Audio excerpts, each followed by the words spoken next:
You all have to agree to that. So I even have a slide for myself because I often forget to hit the record button.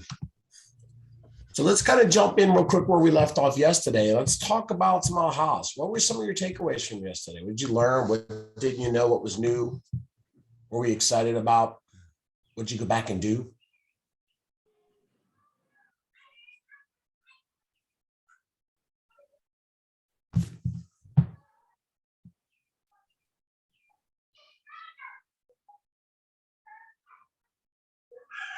Basically, did a review of some of the stuff we did yesterday, just to familiarize myself with a few of them, and it's been quite helpful. Great, thanks for sharing. Who else got something?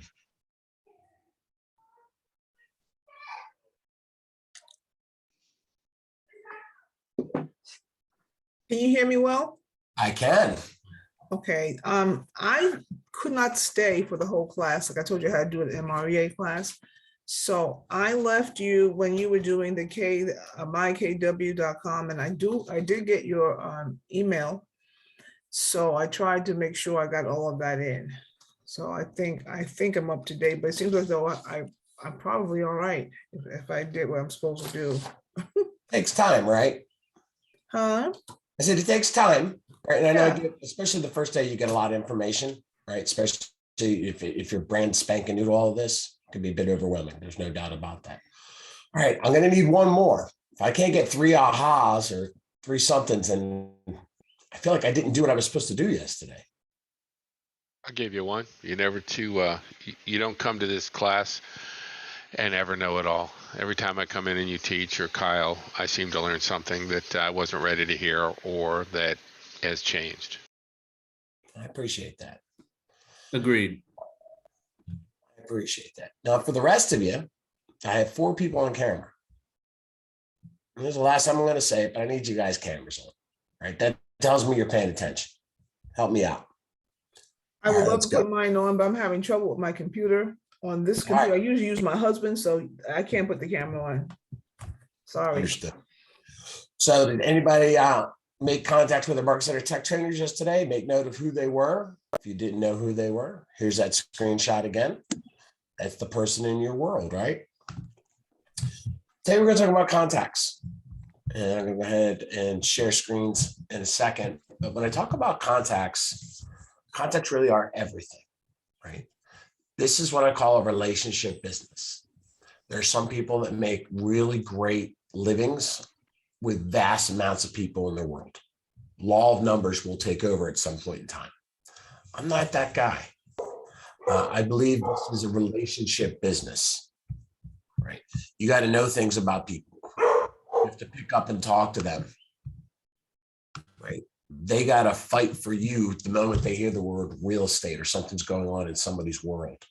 Right? You got to pick up the phone and reach out to them when it's their birthday or their home anniversary, or they had a kid or some sort of life-changing event that fortunately we're able to know because most people share everything on Facebook, right? Facebook is a whole nother database that's an incredible leverage tool for you that I think most people don't or aren't prepared to understand. And we'll talk a little bit about that today. But everybody that's in your world, locally, statewide, countrywide, worldwide, if you actually have a relationship with that person, it should be in your database. So that's where we're going to start today. We're going to talk about the data bank because that's everything in your business. And without it, you're going to struggle because you're not going to know who to talk to, when to talk to, what to do next. And you're going to have trouble staying off of what I call the real estate roller coaster. You'll have some business and then you'll be busy being busy, right? Transacting and close type of stuff. And then you're not lead generating. You're not talking to people. And then you don't have anything happening going on for the next 30, 69 days. And then you got to start all over. It's cyclical. It just happens. It's a real thing, right? Your one thing is lead generation. And that's open houses, calling people, talking to people in the grocery store line, getting and sharing out that mobile app, getting your friends to talk and tell about the success stories about you. But you have to be deliberate. If you cannot be deliberate and purposeful and pick up the phone, you're going to struggle. You're not going to survive on pay-per-click advertising, which we'll talk about later in the work. But that's not going to get you off the ground. Does that make sense? All right. Anybody scared of the phone? Scared of no? Anybody scared of no? right? Because no means not right now, right? If you're in a relationship with people, it's not hard to pick up the phone and talk to them. And I will tell you this, when you pick up the phone to talk to somebody, when I reach out to somebody, the last thing I'm prepared to do is talk about real estate.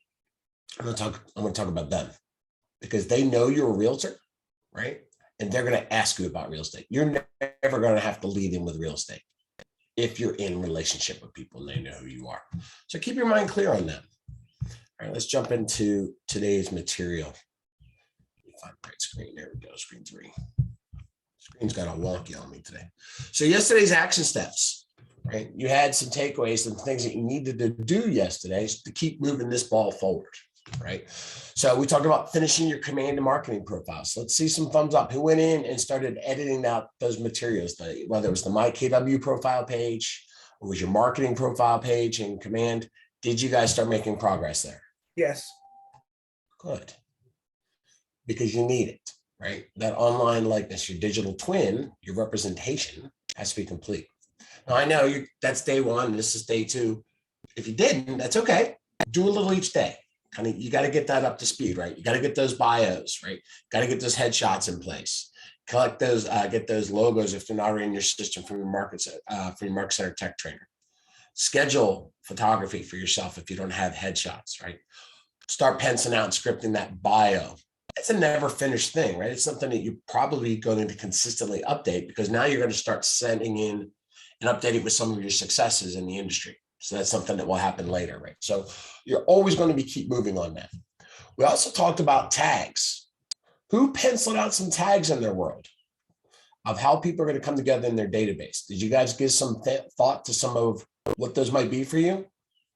Who came out with some? Okay, I have a question on that because I had to leave. So your tags are like grouping people. So like I'll have sphere versus high school friends versus college friends, that type of thing. Exactly. I mean, to me, sphere is everybody in your world, right? Okay.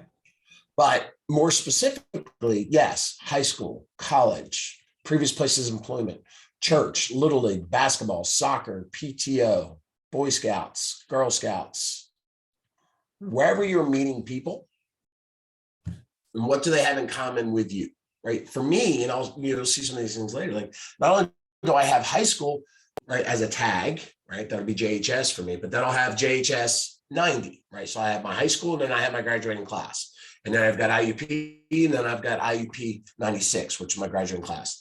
And then all the different things. And I've got hockey because my boys play travel ice hockey. And I've got friends that are just generically under a hockey umbrella. But then I also have people with different programs. So then I have program umbrellas.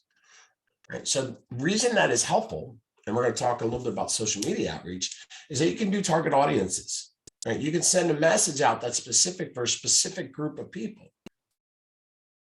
And if you filter them properly and you categorize them properly, it makes your job easier.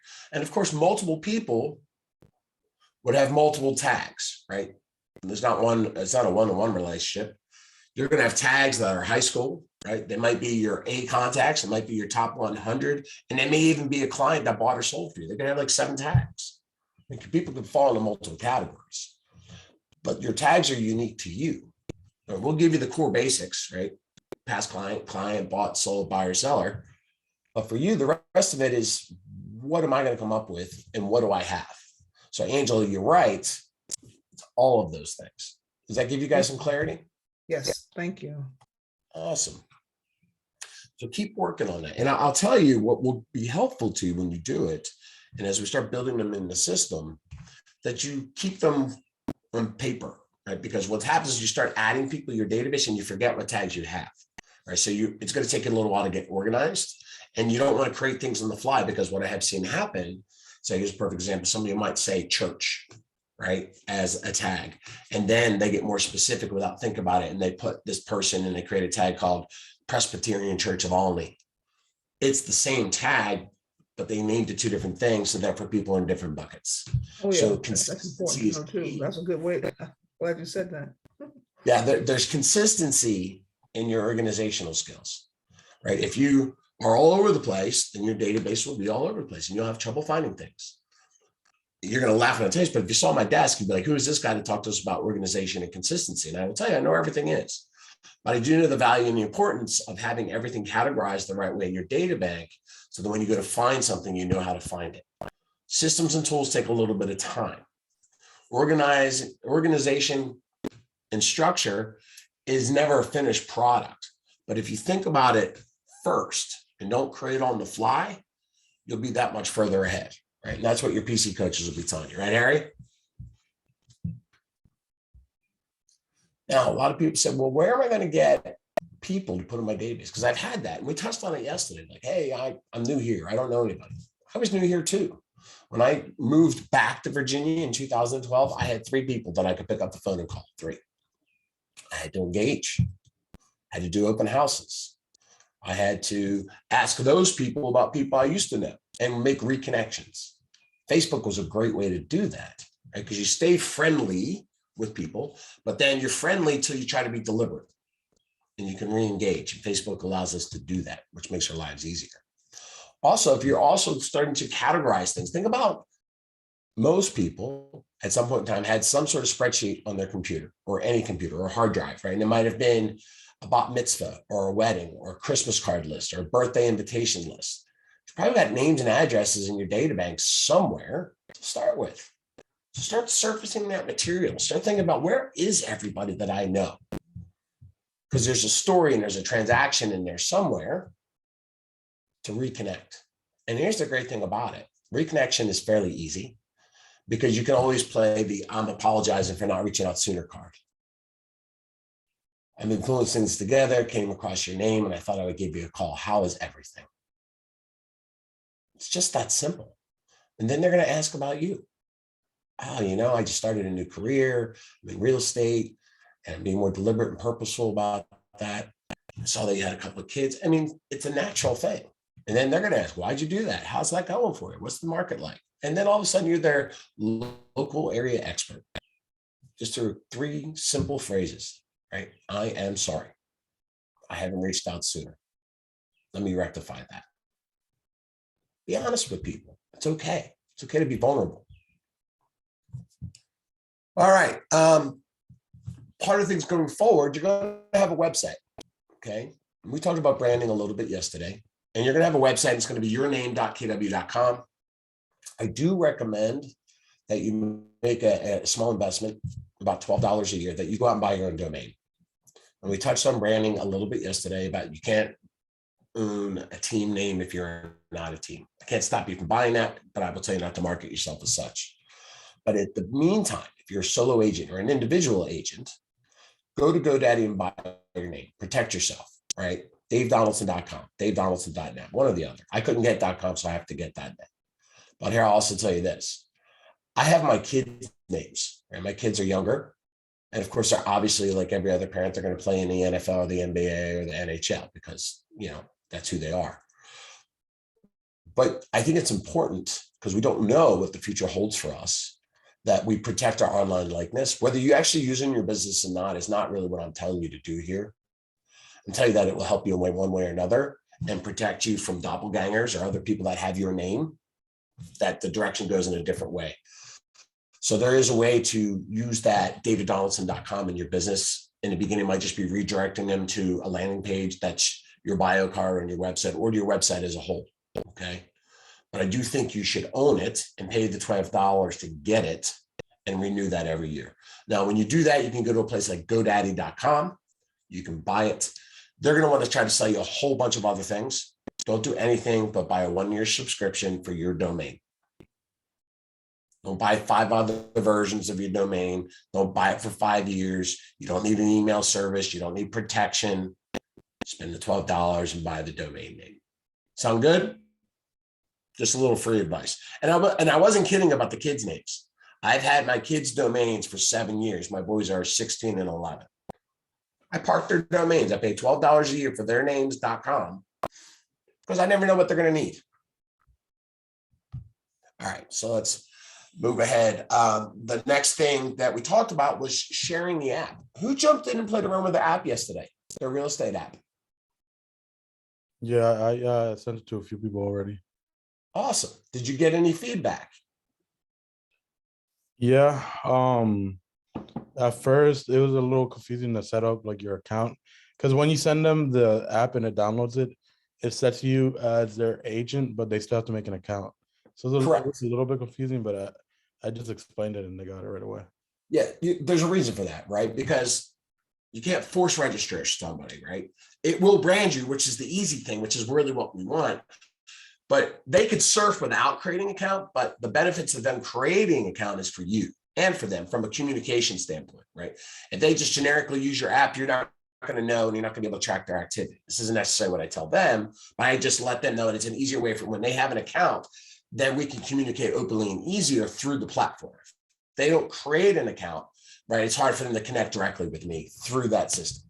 That's the benefit of that. And once they create that account, they'll come into your command system and you'll get a notification. And if you had downloaded Command Mobile, you would have got a notification on Command Mobile right away that you had a new contact, create an account. But that is good feedback. Thanks, John. Who else played with their mobile app yesterday? The Realty app. I couldn't get mine done because my name isn't fully in there yet. Under the KW that you get the app for the client, the white one. So Yeah. you go down to more and then you put your name up there. So mine isn't there yet. So I'm not going to try to share it until I can actually get my name up there first. Absolutely. So what you want to do is you'll definitely check, make sure you're in the system and we get that updated properly. Mhm. Thank you. Fantastic. Go ahead, Kelly. So I'm actually not a realtor. I'm a realtor, like an agent at KW. I still downloaded the app, just to kind of see what everyone else sees so I can try to learn. But since I'm not an agent, I don't really know if it's like the same. Like, do I still? So you're administrative support on a team? Yeah. Okay. So if you lead generate for your team and you generate leads, do you get a bonus or a spiff? No, I don't know. I've only been here a couple weeks. Not sure. Is that a question? I feel like I might. That you should? I mean, think about this, right? If you lead generate for the team from your sphere, and you bring in leads, could you bonus? I feel like they may have said something about that. Honestly. I would look into that, right? Yeah. So don't limit yourself into the box that, well, I'm not a realtor, but you have a sphere, and your sphere is going to buy and sell real estate. Wouldn't you rather they bought and sold real estate with the team that you're on? Yeah. And shouldn't you benefit from that? Yeah. Okay. Sound good? Mindset. I'm glad you asked.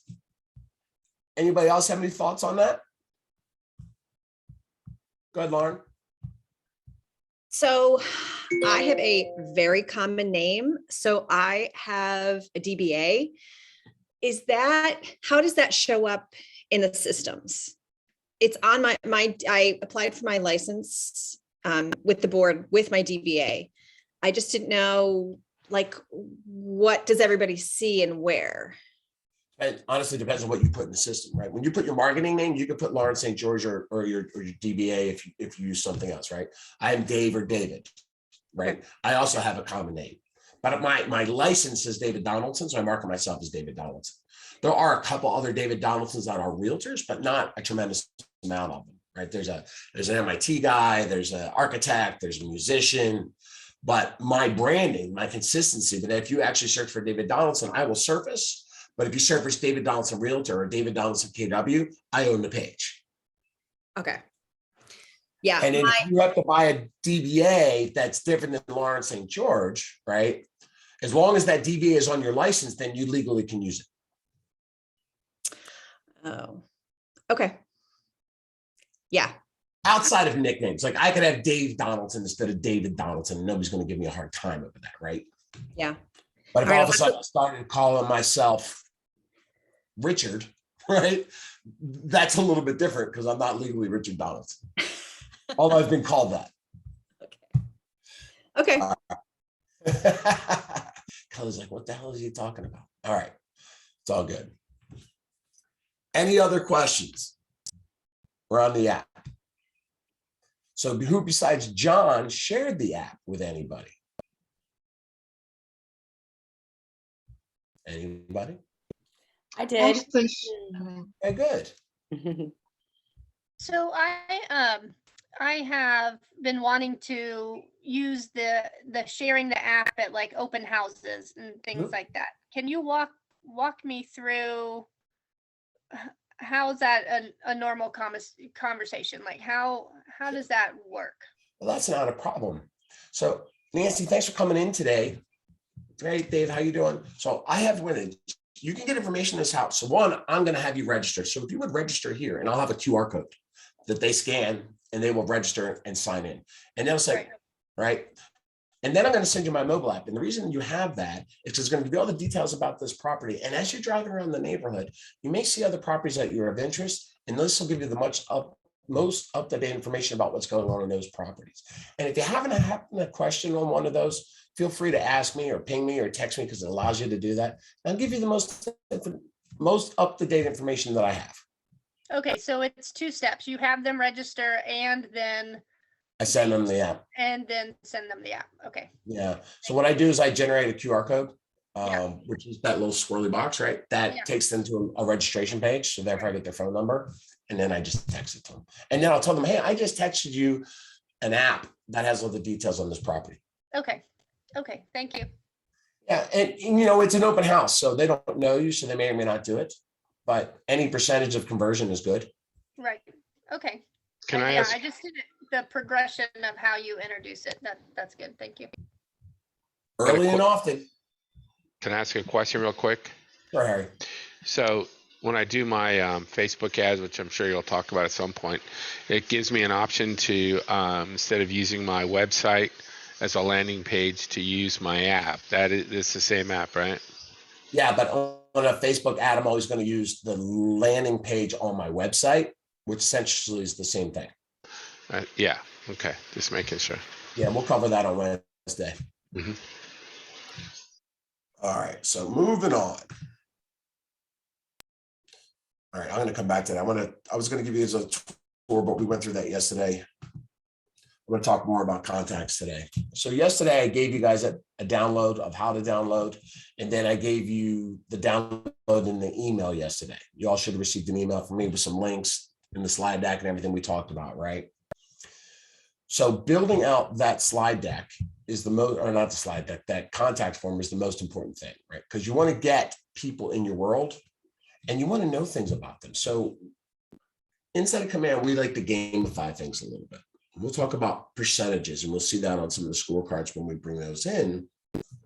And we'll say, what's 100% of a relationship with somebody? Well, it's a metric, it's a number.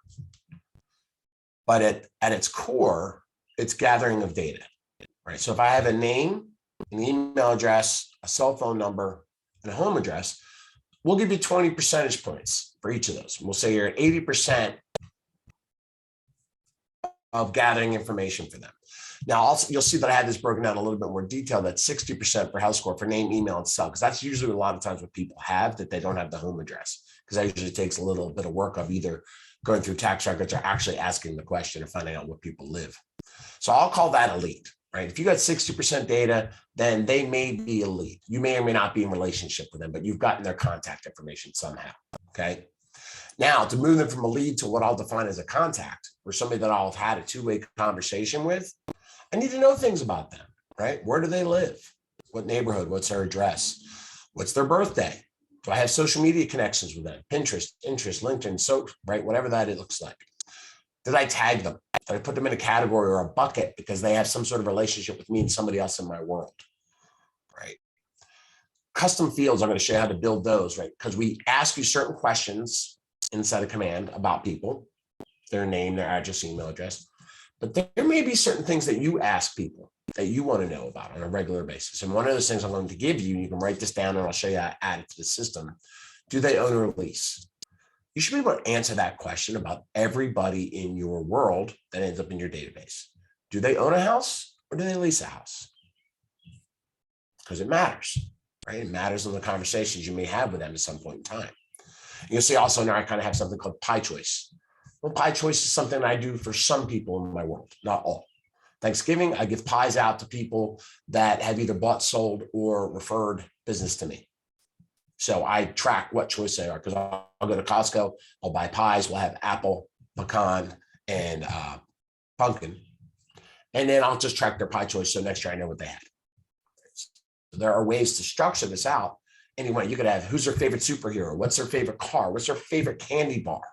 Think about the value of that. If you knew what somebody's favorite candy bar was, what could you do with it? Buy it for them. When would you buy it for them? You could do as a You pop-up. can use it I'll to buy. set an appointment. Set an appointment, or maybe Halloween just as like a touch, right? Like if you knew that I liked Kit Kats, which I do, and Reese's peanut butter cups and Reese's Pieces. Or maybe just drop it on their porch with a little note just saying, thinking of you.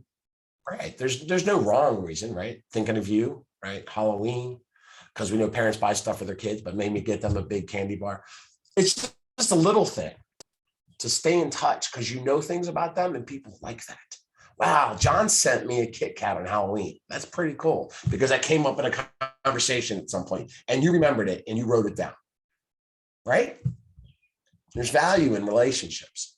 So that's a contact. You got more substantive information from them, okay?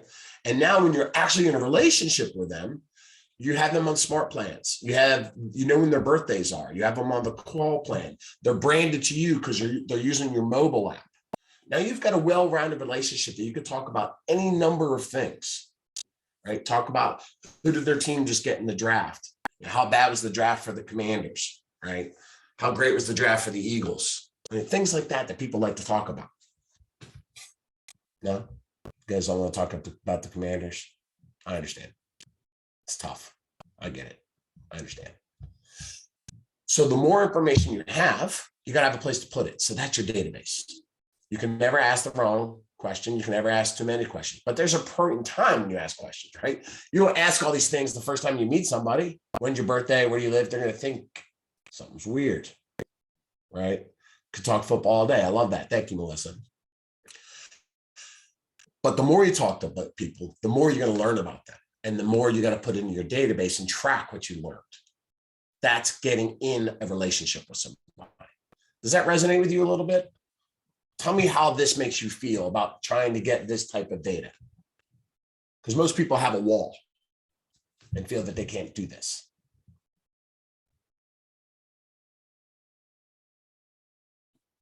I have a friend who didn't do this intentionally. She's just an incredibly friendly person. She started going to Starbucks years ago, and it started out as, I'd like a latte, whatever she orders. But now if you call her, if you're in her neighborhood and you go, I'm near Starbucks, do you want anything? She'll go, sure.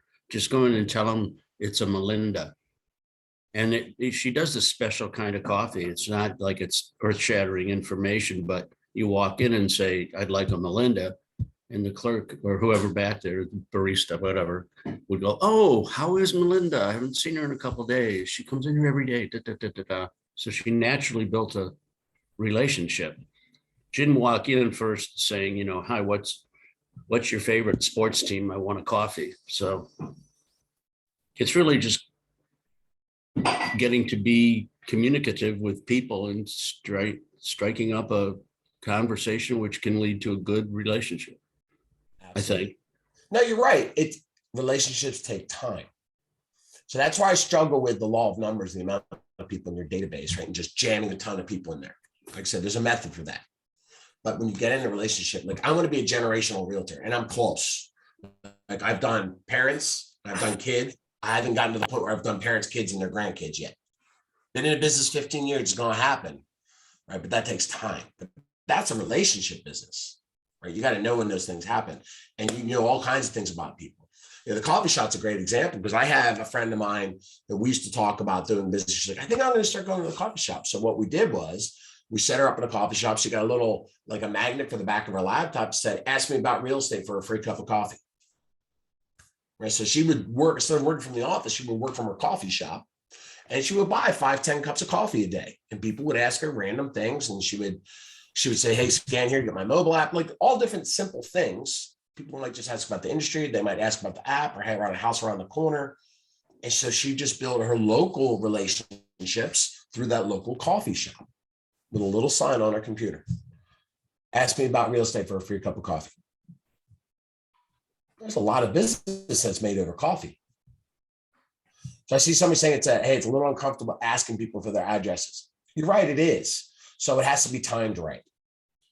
Right? If I met you over the phone or at an open house today, I'm not necessarily going to say, what's your home address? I might ask you where you currently live. I might ask you about your neighborhood, right? Because I want to know those things, or where you're coming from. I need to know, are you selling? I mean, there's a comfortableness in asking the questions timely. Now, I could go back and look them up in the tax records and figure it out, right, if I needed to. Or I could just set them up and we'll talk on a general neighborhood search. And over time, if you've established a relationship with them, maybe you get that from them. But don't force the issue about having to worry about, you got to get it 100% of the time up front, because that gets a little weird and uncomfortable. I have a question for you. Yeah. So this is my second time around. I'm making sure I know how to do command, but in the interim, I've had other CRMs. Mhm. And people, if they don't know you, of course, addresses are very important. People are very suspicious right now with everything going on, spam, everything else. So they're not that quick to give you their address. I mean, I've asked straight out. And so I can send them a card or, follow up. So even some people don't even really want to give you their phone number because they don't want you to constantly call. So what would be your suggestion for that? You got to earn their trust, right? If you text, so when I'm at an open house and somebody gives me their number, right? A lot of people give fake numbers on the house. That's why I like to use the app, or I'll text them right away. Hey, let me just text you this app so you have it, because then they'll backpedal. Oh, I gave you my work number, or hey, I gave you this other. Oh, hey, I entered that in wrong. They'll backpedal. They're sure. Or they'll be like, no, don't send that to me. That's okay too.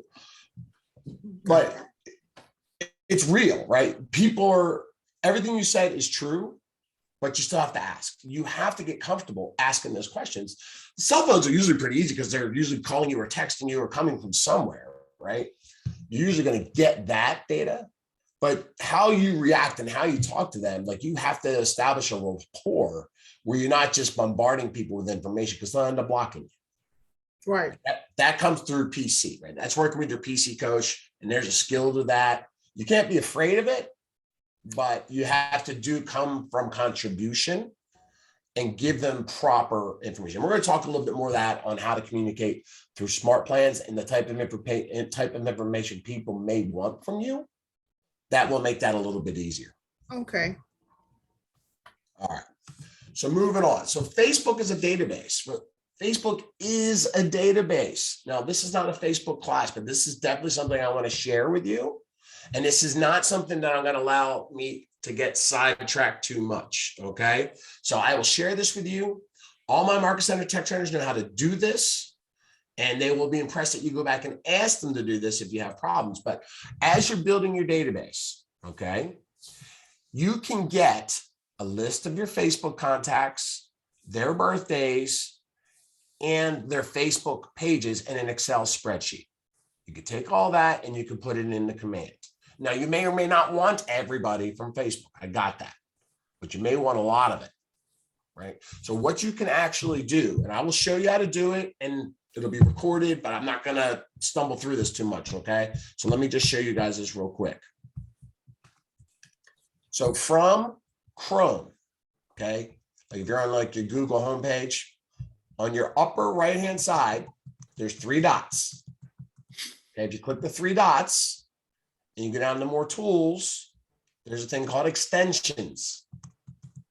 Okay, under extensions, there are extensions. Now you see I've got this Facebook birthday calendar exported. So I'm trying to get you to download. You hit the 3 lines on the upper left-hand side. And at the bottom, it says Open Chrome Web Store.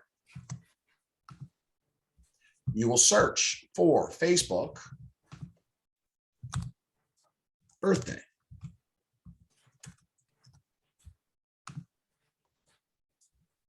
Right there, birthday calendar exporter. I already have it, so I can't download it. You will download it. Once you download it, you'll have it, and you can put it on this little icon. See the little birthday calendar cake at the top right side of my extensions? If I click on that, because I now have it, and I'm logged in, you have to be logged into Facebook. I can click on this download dates and birth date as a CSV file and generate download. That is so cool. Right? Thank you. So tomorrow you all gotta have some ahas, right? That's amazing. So, right, this is the little gold, the little nuggets that you get from Dave's classes. So check this out. Here's 1,700 contacts from my Facebook business page with birth dates, names, and their Facebook profile pages. Now, here's the thing about you have to know about the birthdays, right? Are all those birthdays accurate? No. No. But trust but verify. And here's a true story. Okay. In 2007, I got on Facebook for the first time. In 2008, when I had a birthday, because what I did is I set up Facebook. My wife was a security professional because she was very conscious about what you put online about yourself. So we didn't put birthdays and things like that. In 2008, my birthday had come and gone, but the next year, people started saying happy birthday to me on Facebook. How did they know it was my birthday? It's not as complicated as you think. You posted something about it somewhere, anywhere. I did. I actually went into Facebook and updated my birthday to put my actual birthday in there. Do you know why? Or maybe some of your friends already know your birthday. No, I just told you I put my birthday online. No. I updated my Facebook birthday. After the first year, I went back in and put my real birthday in. But why did I do that? Because people You wanted started to see who said birthday on the wrong day. What was that? People were telling happy birthday on the wrong day. Well, that happened a little bit, but actually it's much more vain than that. I really you wanted want them people to say happy birthday. I wanted people to say happy birthday to me on my birthday. I'm a very real vain person, and I don't think I'm alone in that capacity, right? Melissa, you get me, right? You want people to say happy birthday to you, right? I want 700 people to say happy birthday to me on Facebook because I'm vain, and that's okay. I own it.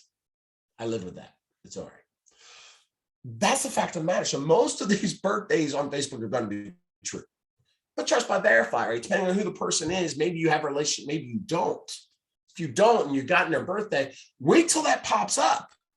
Because here's what I can tell you.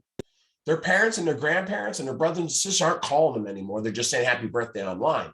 So that's your authentication piece. Right? So if you put their birthday in there and you're not sure and you don't want to say happy birthday and afraid to be wrong, wait for somebody else to do it. Make it bigger. You get that affirmation, right? Make it big. You're going to get that affirmation from them. And then next year, you're always going to know what their birthday is. No, trust and verify. If their birthday on Facebook is the first of the year, last of the year, right? 4th of July, first day of the month, maybe they're not right. And then go back and check. But now you've got a lot of that information. But here's what you do have now. You have all their Facebook profile pages. And the reason that that's going to come in handy is that when you call people on a regular basis, right, because they're inside of your command system now with that link, you could click on their Facebook page and it'll pop right up without having to go search Facebook for it, right? I could click on it and say, hey, what's John been up to before I call John? Because most people live their lives through Facebook, and I'll know a little bit about what's been going on with John since the last time we talked. So I can check that out. And then the other cool thing is that when we start talking about Facebook advertising on Wednesday, you can actually have a target audience and do advertising for people and maybe live in a specific neighborhood. And if I have their Facebook profile pages linked to their page, my advertising will show up in their Facebook feed. So that's called a target audience. So that's the value of having all of this information, is what you do with it and what you do with it properly, right? Knowing somebody's birthday is valuable if you pick up the phone and call them. If you get lost on the 700 people, then knowing their birth rate really didn't help you, did it? Right? If I call John, maybe I called John the day before his birthday. Just be like, hey, John, I know you're going to get bombarded with calls tomorrow, but I wanted to be first in line to say happy birthday tomorrow. You're like, holy crap, my realtor's calling? Or some guy that's a realtor that I've met and talked to a couple times is calling to tell me happy birthday. It's pretty awesome. My grandma doesn't even call me to say happy birthday anymore. True, right? Aunts and uncles used to send me cash. Now they just throw it up on Facebook. I mean, what's up with that? So think about the value of the data and what you do with it. That's the gold. The actions to what you do with what you know will set you apart. That's why it's important to have it in the system, because once you have their birthday, then Command's going to tell you, hey, it's John's birthday next week. Get a card, put it in the mail. Hey, John's birthday is tomorrow. Call him. Hey, today's John's birthday. Text him.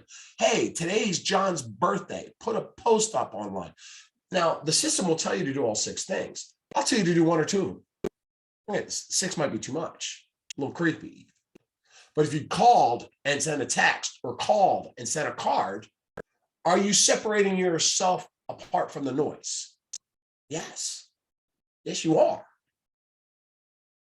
What actions you take matter.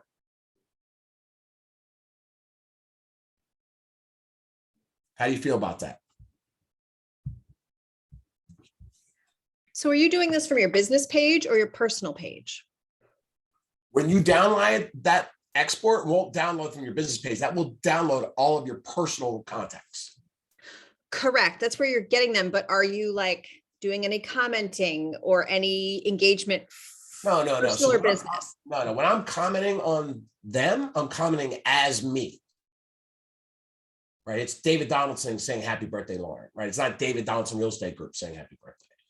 Right? Most people, having a Facebook business page is important. And that's where you're going to post a lot of the real estate noise. Hey, had a closing, sold a house, blah, blah, blah, blah, blah. That gets boring.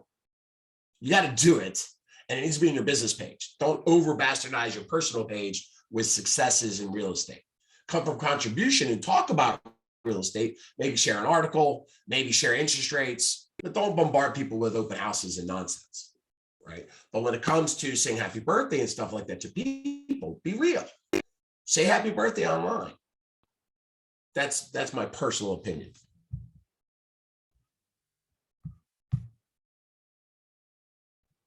All right. Somebody asked, what do you do with their birthday to create a lead or a client? Well, everything I just talked about, right? Again, if I know them, then I feel comfortable saying happy birthday to them one way or another. If it's someone that just ended up in my Facebook database, which happens, that I have no relationship, I may or may not say happy birthday or reach out or just, hey, I saw it was your birthday. Remember we met at the bar mitzvah. I don't know. Right. But so you have to stem your world. You can't be in a relationship with everybody. You got 1,700 contacts on Facebook like I do. I don't have relationships. It's impossible. You can manage relationships. I'll say anywhere between 150 and 300 people can actually be in relationship with somebody. Everybody else is just going to become associates. There's business there. But you can't talk to all 1,700 people every year. Facebook and social media allows us the leverage to do things easier, but you can't really establish relationship with more than about 150 to 300 people. So be careful to overdo it. All right, but I find that is important and helpful information that as you're building your databases, that you incorporate that data so you can take better action with the information that you have. Can you show, like, after you download the exporter, the birthday calendar exporter, like how you from there, how you get the info? Well, once you have it, it's in the CSV file. Okay. Right? So you're just going to take that information and you're going to copy and paste it into the CSV file that I gave you yesterday. Okay. Because there's a birthday list there, there's a Facebook list. You just got to copy and paste that information in there. Good question. I did tie the two together for you. So that import form that I gave you guys yesterday, take those names, birthdays, and social media links and paste them into the proper columns and start with that. Yes, this recording will be posted, bingo, onto the YouTube channel. Nice, John. And AC, I'm just messing with you. It's just the question I always get. Yes, it'll be on the YouTube channel for sure. Good luck in your meeting. All right. So now, David, we have a question. Oh, Dwayne, go ahead. Yes. Can you show us right after we click on Google Chrome and then 3 dots extension? After that, we missed it. The Facebook birthday. The Facebook birthday. Right. So you click on the 3 dots. You go to, and I'll do this one quick time. 3 dots, extensions, right? The 3 lines in the upper left-hand side. Got it. At the bottom, open Chrome Web Store. And then search for Facebook birthday. It'll be, well, mine's already downloaded, but it'll come down as.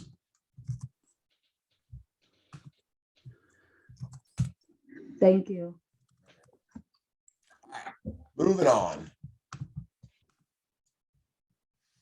So the other thing that I'll do from Facebook, and we're going to start building your tags here in your Smart Plans for people in your database, is that I will mirror my tags. Now, they don't talk to each other. So when I say mirror, it's a recreation. I will mirror my tags in Command, right? We talked about the mirror, the tags, right?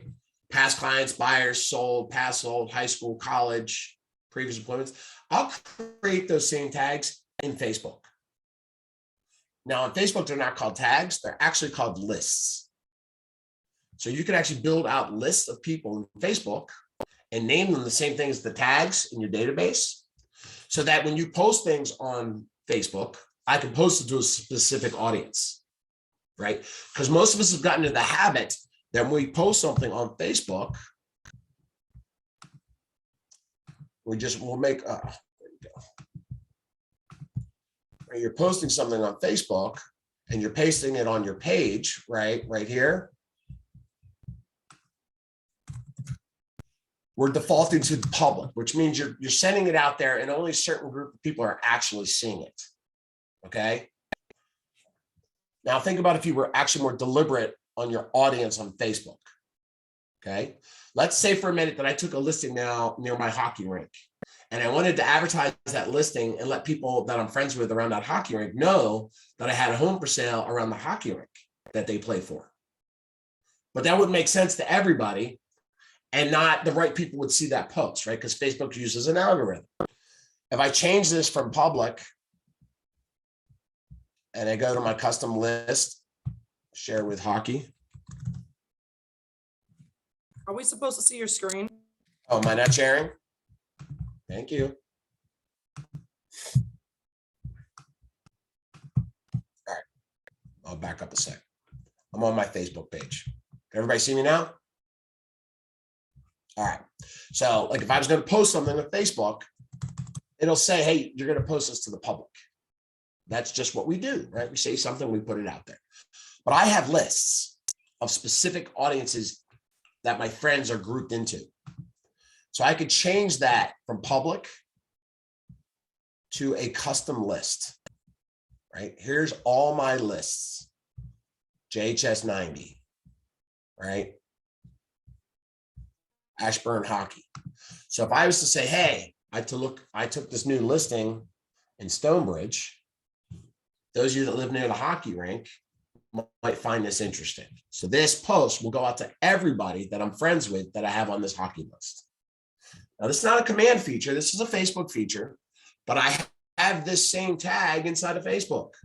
So I maximize both platforms. So the next question is, how do you do that? I will show you very quickly. So when you have friends, or you've got your friends list, right? Should I just come here? It'll be easier. Okay.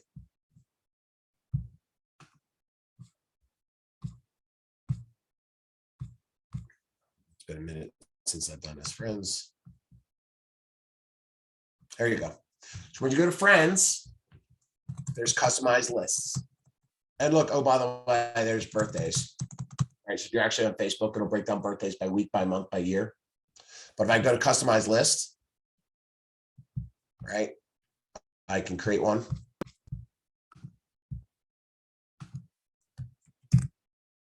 And then add people to that list. And every time my friend add a new friend with somebody on Facebook, I can add them to a list. Just like you're going to tag them in your database. So target your tags and your lists together inside of Facebook and do them the same in Command, which we're going to do right now. So understanding some of that intrinsic value that Facebook gives you allows you to get in relationship, allows you to send a specific message to a specific audience much more deliberately. You see the value of that? Most people think of Facebook as noise because it's crazy cat people and different things like that. I'm telling you, there's a lot of data in there to take advantage of. All right. So now we're going to jump back into Command. And what I want you all to do is log into your commands, agent.kw.com, and log in.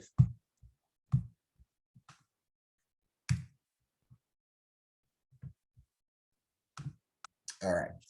Let me get some digital thumbs up when you guys are all on the home screen.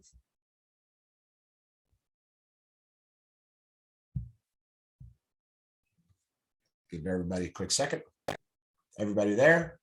Awesome. So what we're going to do is we're going to go into where your name is. We're going to go into settings. So on the upper right-hand side of the screen, you might need to minimize this camera down. I want you to go into settings. Okay. Right here under your name, click on settings. Give it a second to load.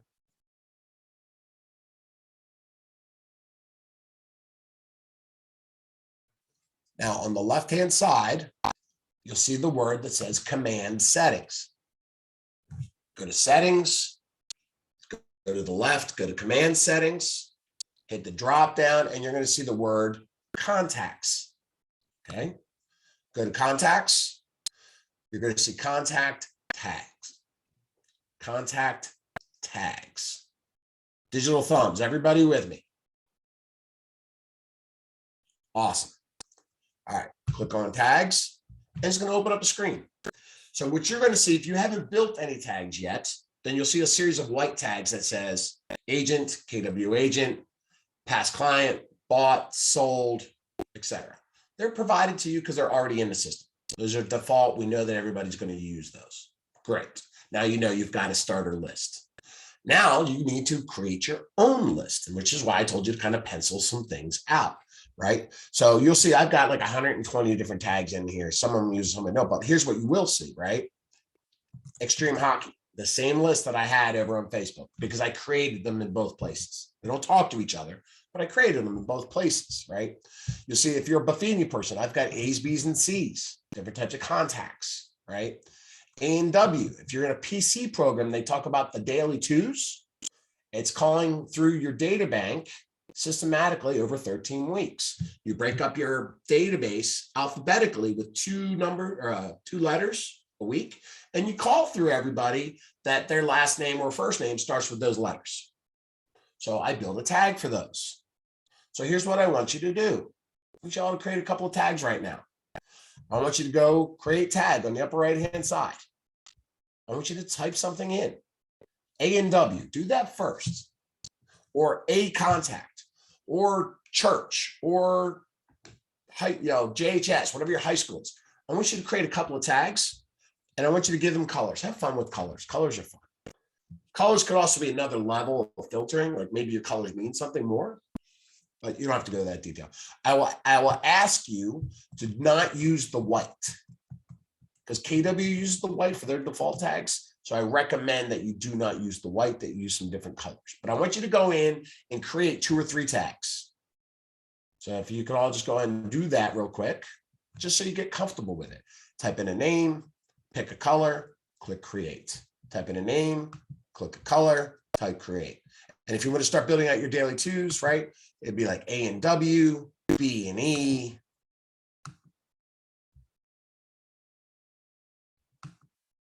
I don't actually have them all in here because I don't use them. But you would see that I have soccer, I've got high school, I've got hockey, I've got team leaders, I've got the top 200 agents, I've got luxury, I've got commercial, I've got high school, little league, soccer. Here you go. IEP, that's my college. JHS was my high school. JHS 90 was my graduating class. My fraternity, right? Other agents. Are they an investor? Are they a family member? There's no wrong with tags. So build them out, be consistent, because when you start adding people to your database, you want to use the right tags, and you don't want the same tag meaning multiple things. Who has questions on tags? All right, nice, Barbara. I was an Indian. I'm not a Crimson Hawk. I was an IUP Indian. My college had to change their name, and they actually changed it twice. They went from the Indians to the Bears, and now they're the Crimson Hawks. but I'm an Indian at heart. You got me beat by a little bit. 96. All right. So that's tax. Any questions or concerns or clarity around creating your tax? Okay, moving on. So then on the left-hand side, below tags, it says custom fields. Does everybody see the word custom fields on the left-hand side? Because we're still in that tag screen for contacts. I want you to click on the word custom fields. Okay, now I'm going to have you create some custom fields. And then we're going to go see what these actually mean because we're going to add some contacts. Okay, I want you to add a couple of custom fields to your database. And here's what I want you to do. I want you to click create custom field in the upper right hand side. Okay, I want you to type exactly as what I tell you on the screen. Do they own or lease? Type that. Do they own or lease? Okay. And then right below that, it's going to ask you for field type. And basically what that's saying is, how do you want that answer to be provided? Do you want a text box? Do you want it as a date, right? Text field, area, drop downs. I like to use drop downs as often as I can. Why do I like drop downs more than text boxes? Anybody know? Consistency. Gives them a choice. Right. I don't want to say lease. I don't want to say rent. I don't want to say apartment. I don't want to see grandma's basement or a van down by the river, right? I want my answers to be consistent. Own or lease. That's it. There's no variance there for me. So in these two boxes, right? Type in own in box one, add a second box and type lease. Right? That's what it should look like. Or rent, however, whatever your verbiage is, right? But you get where I'm coming from. Now, there's a box that says, would you like to make that a custom default? I want this question for you. I want that box checked. Check the box to make it a custom default and then hit create. I'm not going to because I already have it, but I want you to check the box and then click create. Okay. Now you're going to see that here in your list. You're going to say, do they own or lease? Is it a default question? Yes. You can always edit it and change it if you need to. I also have a series of other questions that I've come up with that I do end up finding from people when I'm in relationships with them. I will ask them, where do they want to retire? I will ask them what their hometown is. We're going to talk about that in a little bit and why. I'll find out what their favorite car is. I don't have candy bar on here. I thought I did, but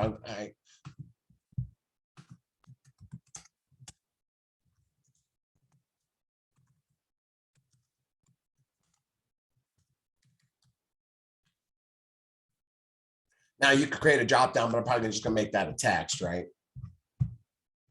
I could put. What's the difference between text field and text something else? I actually get that question all the time and I never go get that answer and I apologize. It's the number of characters. One is longer than the other and I can't tell you exactly which is which. So if I'm doing children's names. Text field is fine for children's names. And here's what I will tell you. So the one like children's names. Field. I would do text field. But here's what I'll tell you about names. And I'll show you this on the card here in a minute. When I put in text field, what I don't recommend is like Julie, Mike, and Barry, comma. Some people go, no, that's enough. I like to separate them out because then I may even have add their birthday. Right. And if I have their birthday, the way that I separate them, I'll have their name first and their birthday second. Right. So like I may do this kid's birthday. And I'll actually put that as a date. Create. And I'll show you how I'll structure these in a minute. But just here's some examples of what you might have. And you'll see that some of them are default and some of them are no. And the reason that some are default and some are no is because I won't ask these questions of everybody if they're a no. I may add it to certain people's contacts over time. If they're a yes, it's something I want to know about for everybody. Okay. So now what we're going to do is we're going to put in a contact. So I want you to all click on the KW. I want you to go to contacts.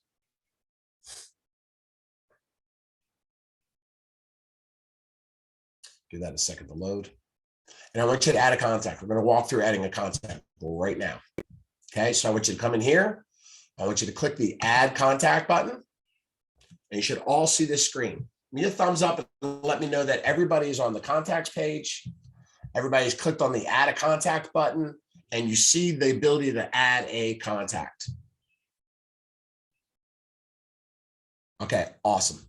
So I want you to do, if you are not already in your database, and you should if you created an app account for yourself, but if you are not already in your database, I want you to add yourself.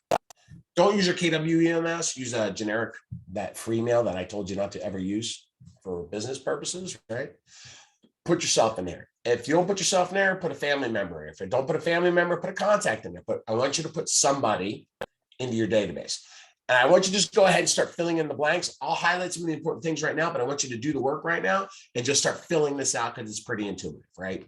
Full name, email, phone number. You have options, personal, work, or other.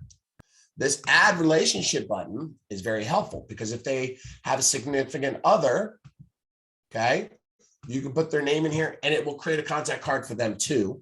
And then it will kind of create like a family tree to connect those cards together. Right. So if I had my dad in here, if I have Dave Donaldson and David Donaldson, and I put Dave in as my father, then I'll have start to build together a family tree. Now, right now, we're just pulling that data for you. We don't do too much with it now, but in the future, you're going to be able to do a lot more. But right now, it's just keeping everything organized and consistent. Now, right here, I typically will put spouse or significant other here. Future into the card, I'll add a lot of those other family members, right? Aunts, uncles, cousins, business associates, whatever. But the first time, I'm probably just adding the spouse. Names, email addresses, lead source type. Well, where did they come from? How did they end up in your database? Either they came from somewhere, which is a lead source, right? Another agent, one of your marketing channels, Facebook, calling, prospecting, open houses, right? One of those things. Or they came from a person, right?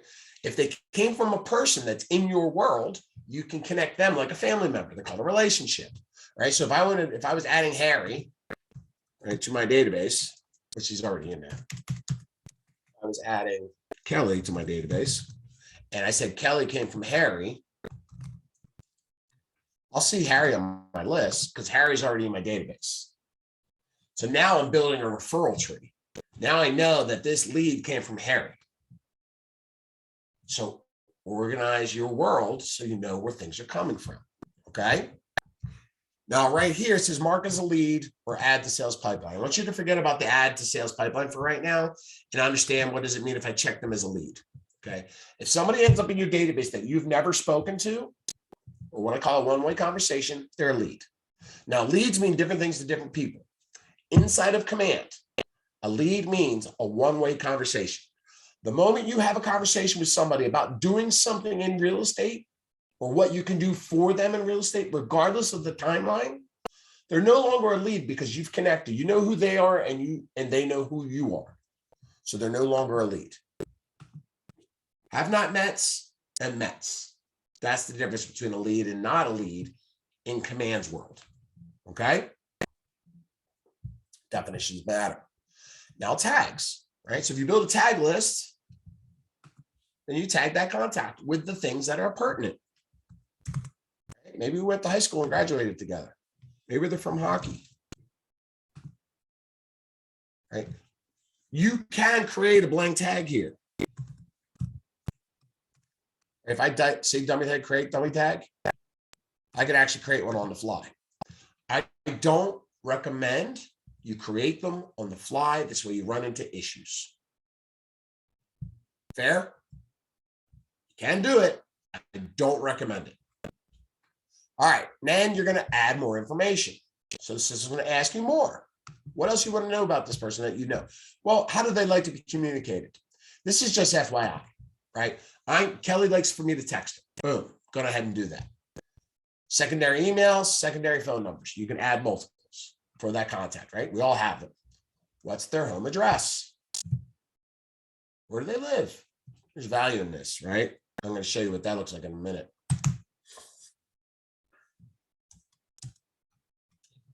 So it'll recognize addresses from Google. So what you want to do is start typing in your address and select it from the dropdown. Okay. You don't want to type the whole address in there. You want to select it from the dropdown. The only time you would type an entire name in is if you were working in a new development and the names weren't on the tax records yet. It'll get to a point where you're typing the address. It'll say, I don't recognize the address. Would you like to manually add this address? And then you would say yes. But 99% of them, 95% of them are going to be recognized by Google, and you want to select them from the list, because what that's going to do, it's going to pin that address to a map, which is going to allow us to send them listings where they live, which is a time saver. And we'll talk about that for our smart plans here in a little bit. Okay. Social media profiles, right? We just showed you that you can have those. Here's all the lists: Facebook, Twitter, Instagram, LinkedIn, Pinterest, Google, Snap, Howls, Link, High Five. Somebody was having fun with MySpace, URLs, or websites. And we'll continue to build that out over time, but that's what's available to connect in the meantime. Okay. I was literally just grab a Facebook page real quick, just so I put some data in there.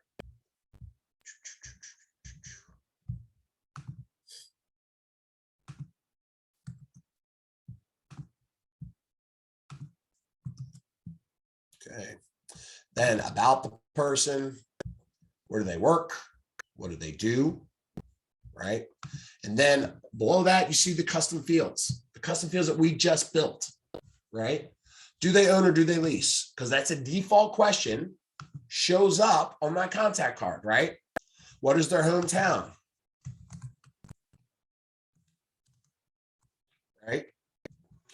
I can put that in. Default questions. Now, I also had questions that were not marked to default. Remember? I said, hey, do they have kids? So then I could add, maybe I want to add the kids question. Do they have children? Or what are their kids' names? Right? So I have Joe. Now you could go Joe, Jerry,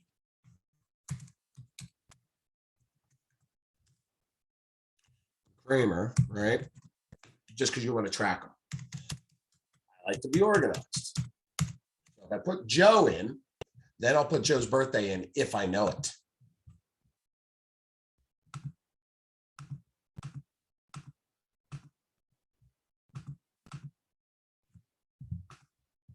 Weird date.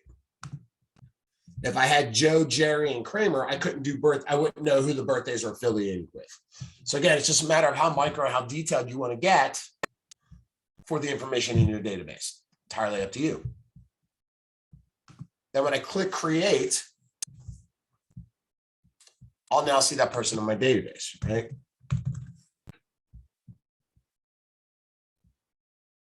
So here's the card that I just built for Kelly. Tags are all there. My health score is at 52% because I have some information about her, not everything. I put an address in, so the address pinned it to a map, which is going to allow me to send a smart plan, which we'll show you guys here in a second. Okay. All their information was here. Their Facebook profile that I could jump right to will open right up. Those other contacts about them, that other information is all right here. You see how quickly and easily to add a contact is one at a time when you organize everything, right? On the right-hand side of the contact card, you see a bunch of things: timeline, opportunities, which we'll talk about on Thursday, smart plans, which we'll jump into here in a minute, tasks, which may be affiliated with smart plans or opportunities, notes, so I need to leave a note, and save searches. I'll show you save searches. I could actually set up a save search like an MLS search for this person.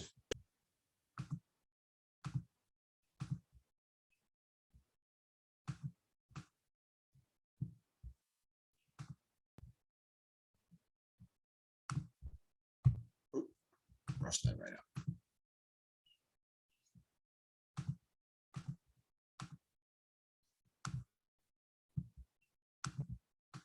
It's not a whole lot in Ashburn right now.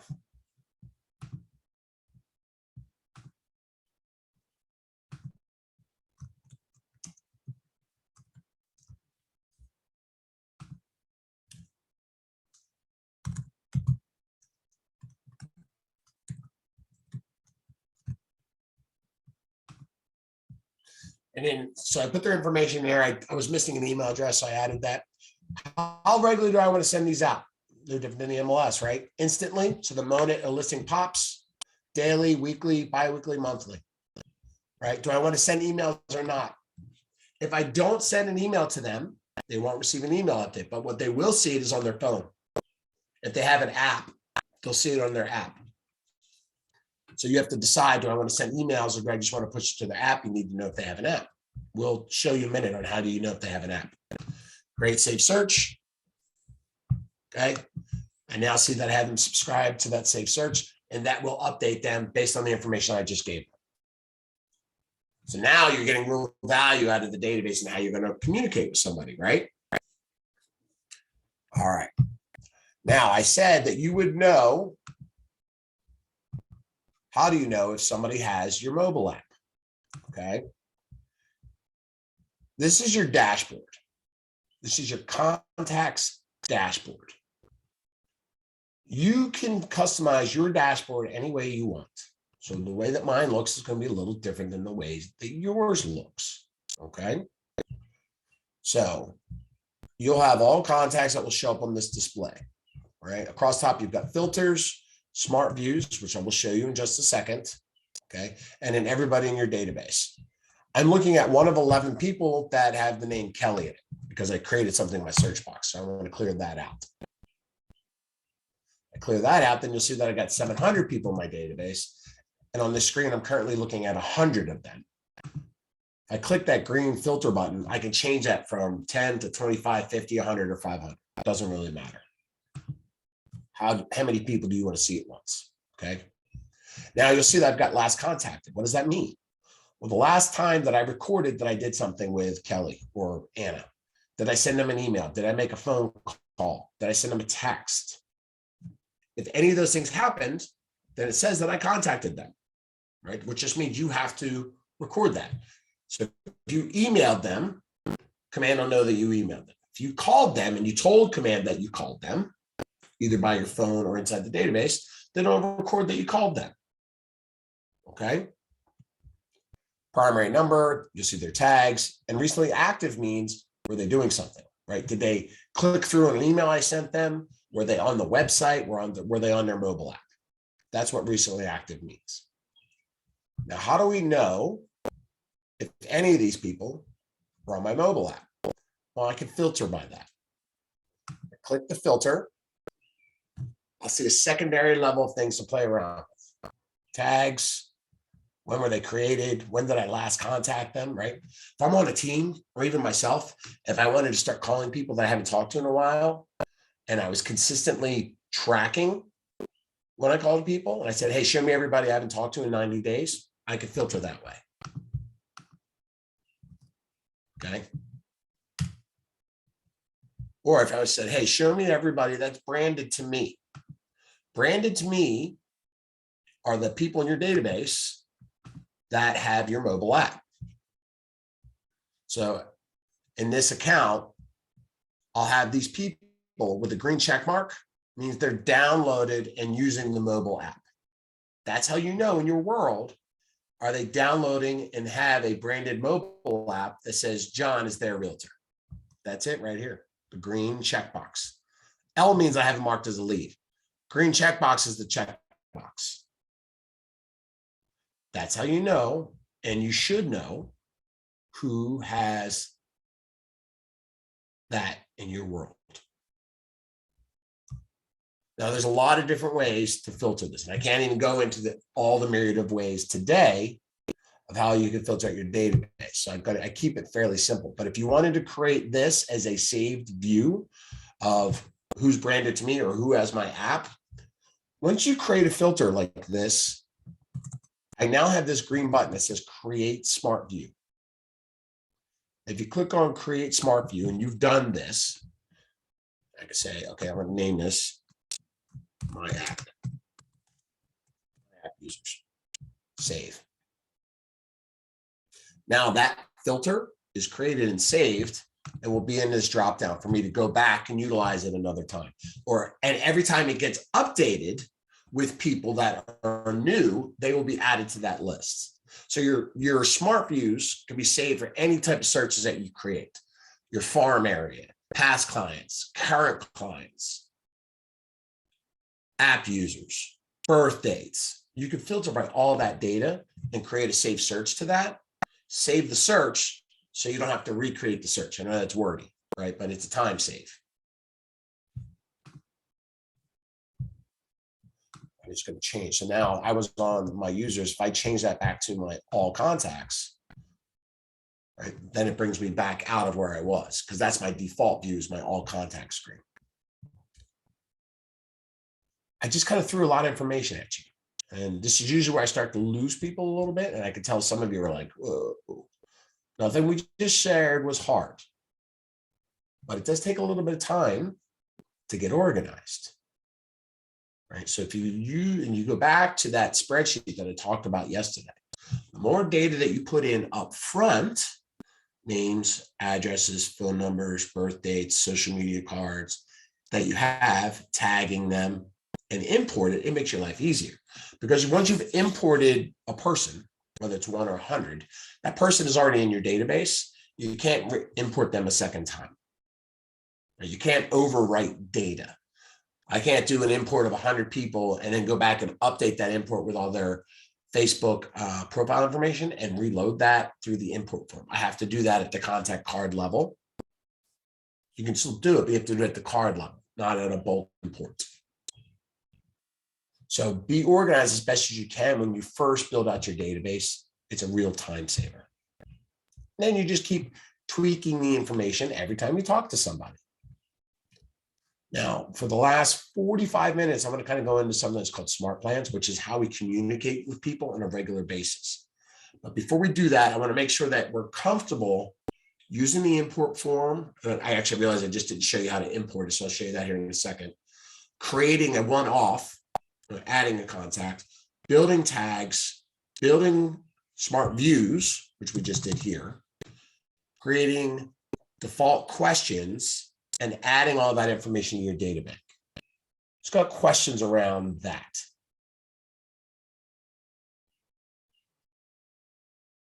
Everybody ready for a nap? I mean, it's only Tuesday. All right. So now what we're going to do is we're going to talk about what are called smart plans. Smart plans, and I talk about the big three when it comes to smart plans, okay? Because there are a plethora of smart plans in the system for you to use, but you got to get comfortable with some fundamental ones first. We'll call them the big three.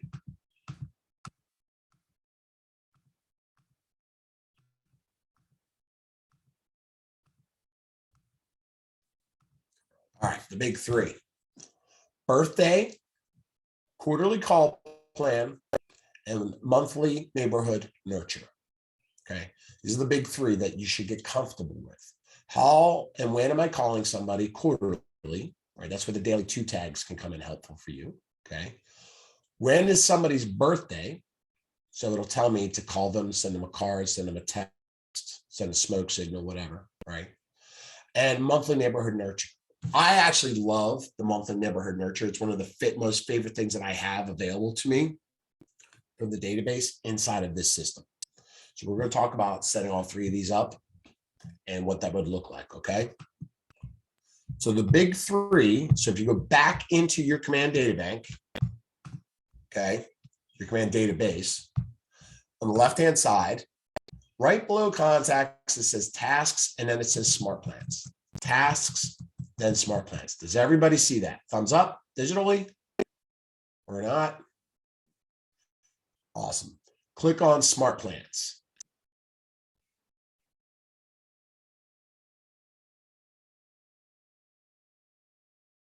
Now, I have a lot in my library. You will not. You haven't added anything yet. So what I told you was that KW and KW agents create smart plans for you to use. And at some point in time, you may create your own custom smart plan. We're not going to talk about that today. Okay. Let's just get used to utilizing ones that are already provided for you.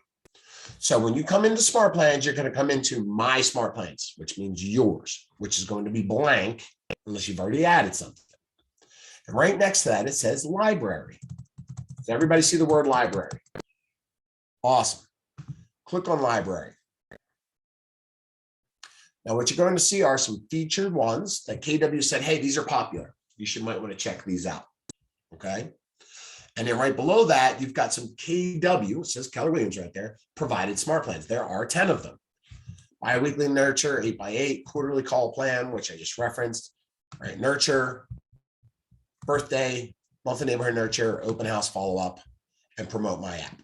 I don't use the promote my app one because I told you guys yesterday, it's better to instant message them to everybody versus just emailing them. So I don't do this one.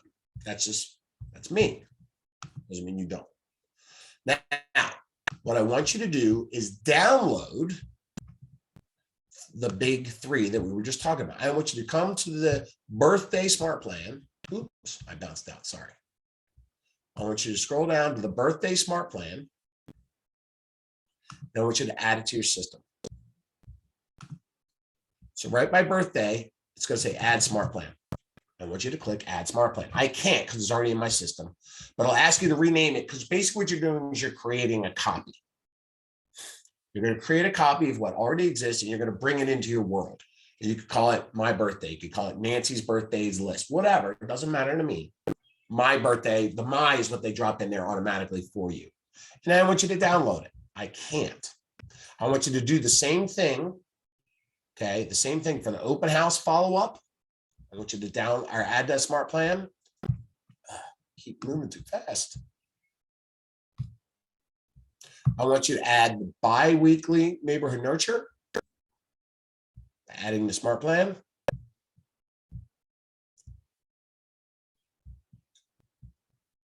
And where's the call plan? Did I miss call plan? Oh, quarterly call plan. And I want you to add the quarterly the smart plan. I want you to download all those three. It'll say my quarterly smart plan, my birthday, my bi-weekly neighborhood nurture. And they're going to come and copy into your smart plan list. Now below that, and you can come back in here and anytime and look, you see there's 1,400 other smart plans in here. You could filter and search by topic. Maybe if I wanted to search and see what other open house plans were in here, right? Other agents have created an open house smart plan follow-ups. You could go in here, and I know Cindy, and if I had a post-open follow-up buyer, maybe I would use her smart plan. If you're not sure, what you do, go to the view steps button, and it actually tells you what's going to happen. There's an email, right? This was the email that goes out.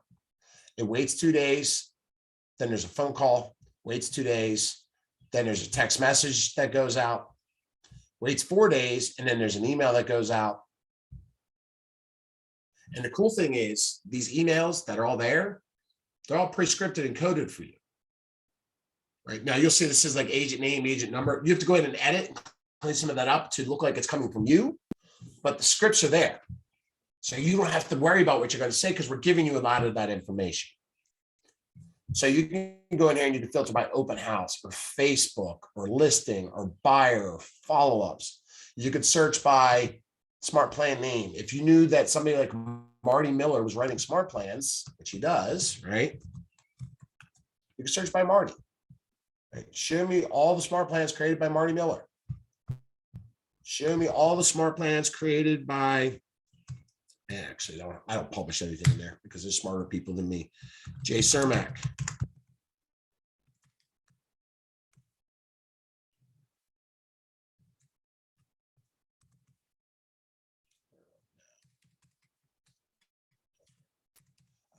Sorry, I forgot about Jake.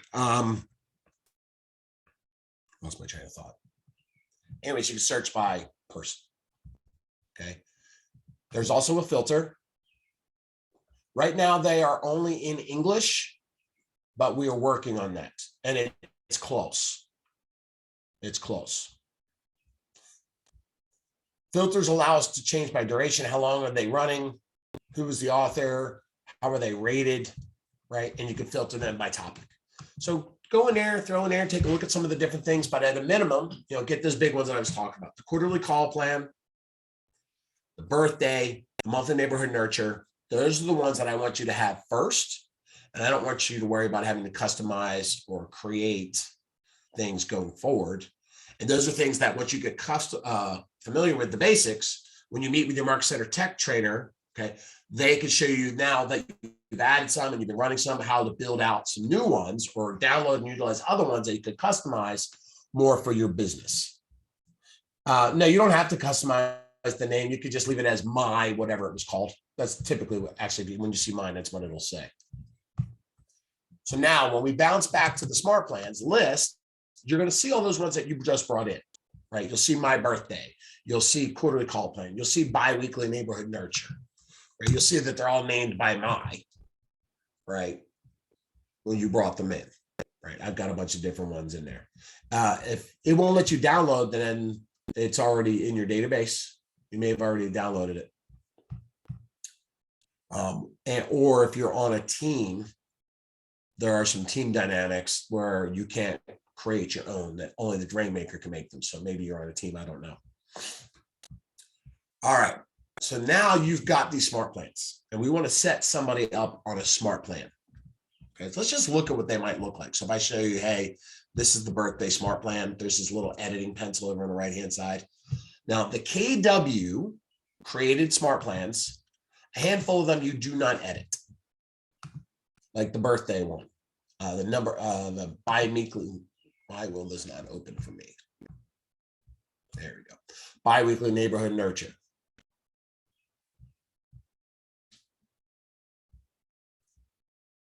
It's possible that if you're using, if your Market Center is using somebody to load things, set up your systems, that they may have created some of these already and brought them into your library already. But this is what they look like. Send a handwritten note.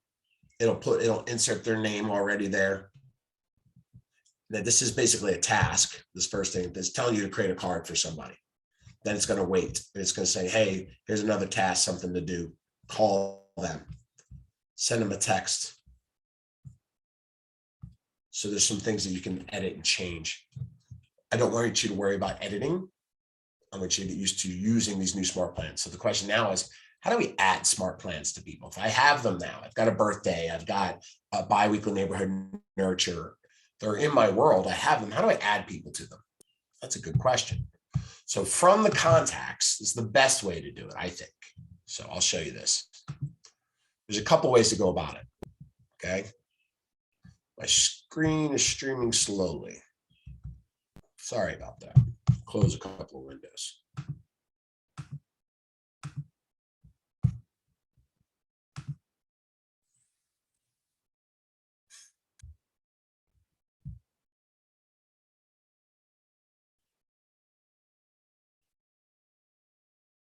Nice.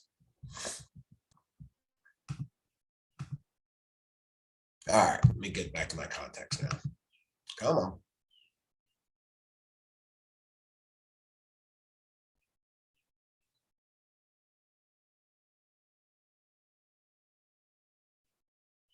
All right. Now you have the ability to add people to smart plans either individually or in bulk. Okay, I'm going to show you individually first. Okay, so if I go in here to Kelly, right, she was our test case that we were working with. I go into her card. Now, if you remember, I added Kelly address, right? I put my office address in and it pinned it to a map. And in that map, it pulled up a neighborhood called Winter Hill. So if I add Kelly to the smart plan for a biweekly neighborhood nurture, okay, I hit the preview button just so you can see what it looks like. This is what she would receive. She would receive a list of properties that are for sale in the neighborhood that I have her pinned to a map for. So monthly or biweekly, I prefer the biweekly personally.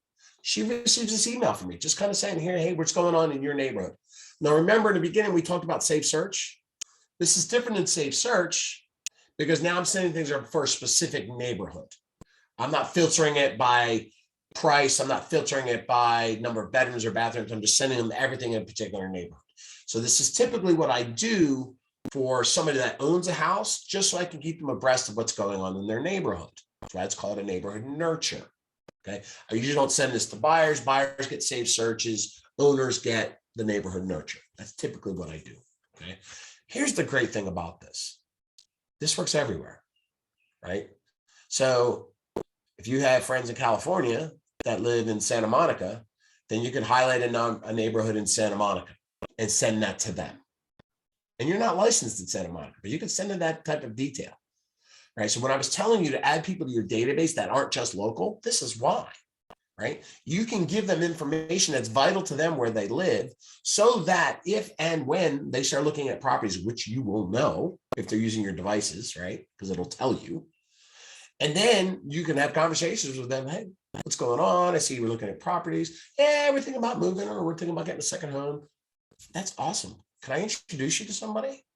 Sure, I'd love to meet somebody. Great. I mean, this is how you stay in front of your people and get referral checks. And now take this to another level. So on the cards, I told you to find out what their hometown was. And by that means, where did they come from and where are they going? So when you know where somebody's address, you basically know where they live. And most realtors at this point are using a system or something that allows them to update people with current data around where they live. We get them in our mailbox, we get them in our emails, anybody can do that, and that's not special. I'm challenging you to be special. Okay? Are you guys special? Awesome. I think you are too. So when you get in a relationship with somebody and you find out where they're from, or you find out where they want to go, imagine them receiving an email from you every 2 weeks with information showing them homes for sale in their hometown. That elicits an emotional response. So I grew up in a town called Jenkintown up in Pennsylvania, okay? So I get emails and I send emails that show me listings for that neighborhood. And what I will see is Joe's house, where we used to sit on the back stoop and drink beers, and Ed's house where the party got raided, and Kelly's house where Joe fell out of the tree and broke his arm. Right then I'll see Mike's house next to Carl, where we used to play street hockey every day after school. And then I'll see that house for sale, and it elicits a response to me and a connection to you, my realtor, because that's enjoyable for most people. I've never had anybody unsubscribe from me because I'm sending them things from where they came from, right? Now, in that same email, I'm sending them something where they come from and then where they currently live. Now, take it a step further. What if you knew where they wanted to go? What if you knew that I wanted to retire at Val Vista Lakes in Arizona, or I wanted to retire at Smith Mountain Lake, or I wanted to retire in Lake Norman, or I wanted to retire in Ismarada Island in the Keys? And that may be 10, 15, 20 years off. Now imagine sending a biweekly neighborhood nurture to somebody that gave them all three things: where they're from, where they are, and where they're going. How would that make you feel if you started getting that type of data from somebody? Would you block them? Or would you think this is awesome and I would probably brag about them to my friends?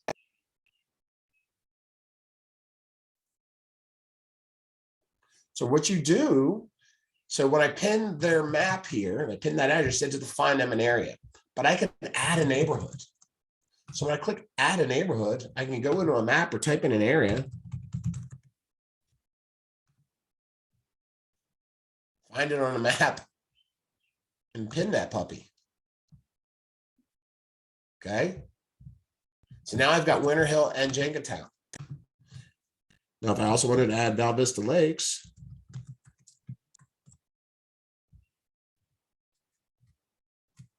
you got to be able to, so the difference is the neighborhood has to exist. So maybe I need to go into Gilbert.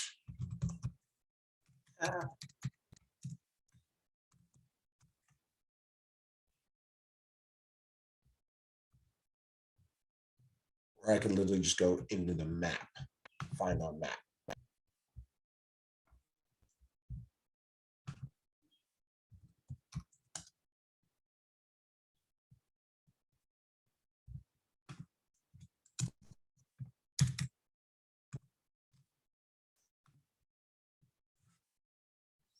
Zoom into an area. Like, yep, this is the neighborhood that I wanted. And add to the map. Now, when they get that email from me, they're getting that email with all three things. Now, that's creating that. And it says subscribe, which means you've pinned that information to their map, but I haven't set them up on a smart plan yet. See how smart plans are blank? So I still have to make that additional connection. Add smart plan, add to smart plan. Search for my biweekly. Select. And when do you want to start? I'm going to start it now, or I'm going to start on a date. Now, let's just get it going now. It's going to send right out. Okay. That's how simple that is to set up a smart plan, whether it was for birthday or biweekly anniversary, to a particular person individually from their contact card. Now, I also mentioned I could do it in bulk. Right. So if I had gone through my database and pinned everybody to their maps and added that additional information, I could literally say, all right, select everybody in my database, add bulk, add to smart plan. Which smart plan do I want to add them to? Biweekly name my nurture. Now it's going to tell me there are errors, which means these people, I don't have neighborhoods for these people. So I can go back in, right? And I could say, or I could say remove the context with the errors. So that's typically what you would do. And you would go back and clean that up. Then it says start now or start on a following date or stagger. Stagger is actually very cool step, right? So if I put people on a quarterly call plan, right, and I say stagger, you wouldn't want to put everybody on a call plan or anybody on any plan that had calls involved with it that were more than any number of calls you can handle on any given day, right? This particular neighborhood nurture doesn't have a call plan, so there's no reason for me to stagger it. So I'm just going to set everybody to go. But if it had a call associated with it, right? Let's say I was going to add them all to my quarterly call plan.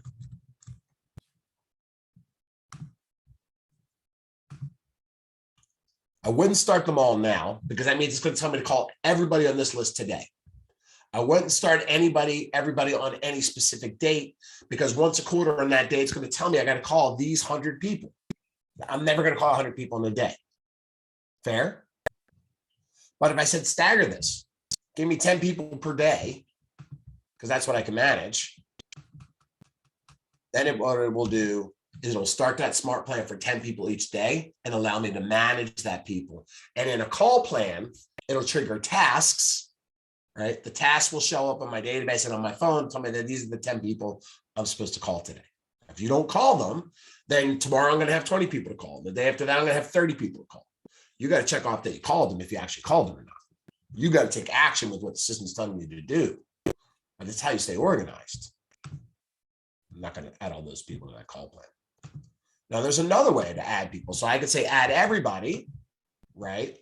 Or I could filter.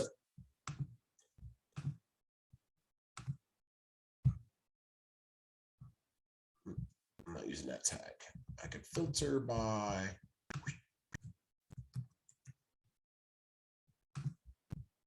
I could filter by a specific tag. Right? Here's everybody in a farm neighborhood that I have. Add that group of people to a smart plan. There's 15 of them or 12 of them. I can manage that. Suit them all off today. So what you're seeing here is that the system allows you to be as organized as you need to be. Smart plans are automated systems that will tell you to do things. It will either A, send out a smart plan, like a neighborhood update, like a biweekly neighborhood nurture. If it's a call plan, then it'll tell you, you need to make a call. If there was a text involved, and we'll talk about texting services, a couple last minute setups that I want you to have, it'll text them on your behalf, whatever the text was that was supposed to go out. Okay. And it tracks all that to your database and it tells you that you did these things. Right? Remember, I told you about tasks over here on the left. So if there were tasks that I was supposed to do today, well, here's the tasks. Here's what I'm supposed to do today. Here's what I'm supposed to call today. And this is mirrored on my phone. It's on my Command Mobile app. Okay? All these people I'm supposed to call that I have as past dues are all on my phone. And if I don't call them after 45 days, they fall into this expired folder. I used to have people that would call me and freak out, like, oh, my tasks are gone. I'm like, really? Yeah, they're all gone. I'm like, did you mark them as done? No. Well, how long have they been sitting there? I don't know, but they're gone. We go into the expired folder and then that's where they're sitting because they didn't mark off that they did any of their tasks. They're like, well, I called them. I'm like, well, you got to tell the system that you called them or it doesn't know. So that's tasks. Now let's kind of jump back to the context cards because I said I was going to show you a couple of setup things that you need to have in order for it to track everything for you. Under settings, okay, you're going to see a list. This is kind of like the key list of things that you're going to want to have connected to your data bank. And every day we'll kind of jump in here and we'll say, hey, let's add this, let's add this, let's add this. Today, what I want you to add and understand is a Twilio texting service, okay, and connect your Gmail email accounts. And this is what we're going to do right now. I'll explain each of them individually to you once that loads up. All right, so my screen's going to look a little differently than yours, okay, because the setups are different. But at the bottom, you're going to see command email and Twilio. I'm going to tell you to ignore MailChimp. Command email. Actually, I'm going to scroll up a little bit more first. I want to connect Gmail first. Sorry. I want you to connect your Gmail. So right on the right-hand side, you're going to see a connect Gmail. What I want you to do is log in and connect your KW email address or whatever Gmail address you're using for your business. We talked about this yesterday. I highly recommend that you don't use a free Gmail, world's best realtor at gmail.com, that use your KW. But some of you are going to do what you want to do, and that's okay. I want you to connect your Gmail here. If you use Outlook, then you can, or Office, you can connect in Office. The reason you want to do that is because then you can email directly from the contact card. And every time you email from Gmail to somebody, it tracks that you emailed them. So check this out. If I go to a contact card, see somebody I emailed yesterday. It falls into that last contacted. If I did calls or emails, I don't remember where I was at with this.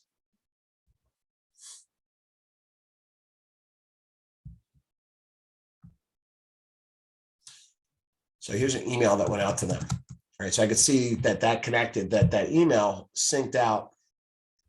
I just disconnect. I have to go check. Did I disconnect my email? Oh, I changed my email. That's why. I changed my email address. But it'll tie to their contact card. It'll know that I sent them an email. And then I could actually click on that and open up that email and see what I sent.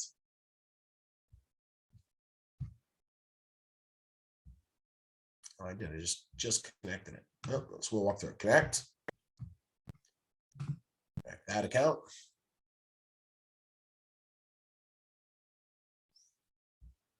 Wow. Boom. Now it's connected. So now it'll take a while to sync itself back up, but it'll pull my email history back in and sync to all the contact cards. So you want to have your Gmail connected to your account. Now I'm going to confuse you a little bit. You have another email that you will use, and you won't know that you're using it.